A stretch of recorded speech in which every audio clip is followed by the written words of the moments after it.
I'm Tina Glandian. I'm a U.S. attorney and I represent Andrew and Tristan Tate alongside their Romanian legal defense team. I wanted to respond to recent news accounts about a legal letter sent on behalf of the Tate brothers, which has wrongfully been interpreted by some people as an effort to intimidate witnesses in the criminal investigation pending in Romania. I'd like to provide some context for the letter that was sent. In April of last year, 2 women, including an American woman, made allegations that the Tate brothers were holding them against their will. When police raided the Tate brothers' residence in Romania, they saw there was no evidence of these claims and the Tate brothers were not arrested. Through their attorneys, they immediately filed criminal complaints against the 2 women in Romania for deceiving the police.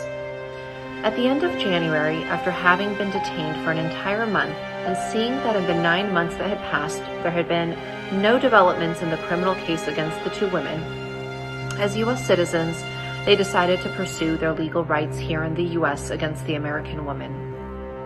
My firm had no involvement in sending the cease and desist letter, nor did the Romanian legal team representing the Tate brothers in the criminal investigation. The cease and desist letter was sent by civil attorneys in the U.S. because it pertains to a civil defamation case which will be filed here in the U.S. Every day that the Tate brothers are unlawfully detained, they are not only harmed on a personal level, but they also incur substantial monetary damages to the various businesses which they were running before their sudden arrest. So they have a duty under the law here to mitigate their damages, and their civil attorney believed a cease and desist letter was a necessary first step before ultimately filing the civil lawsuit. To be clear, the Tate brothers are not trying to intimidate anyone. They just want the truth to come out, and they are having their attorneys pursue all appropriate legal action to clear their names. We are grateful that the U.S. Embassy has now taken an interest in this case. I know that one of their highest priorities is to provide assistance to U.S. citizens detained abroad. Like they've done for countless other U.S. citizens and recently for Brittany Griner and Taylor Dudley, we are optimistic that with their assistance, we can finally get the Tate brothers home. In the face of their prolonged detention, we must remember that the Tate brothers are presumed innocent, and false allegations can cause irreparable harm.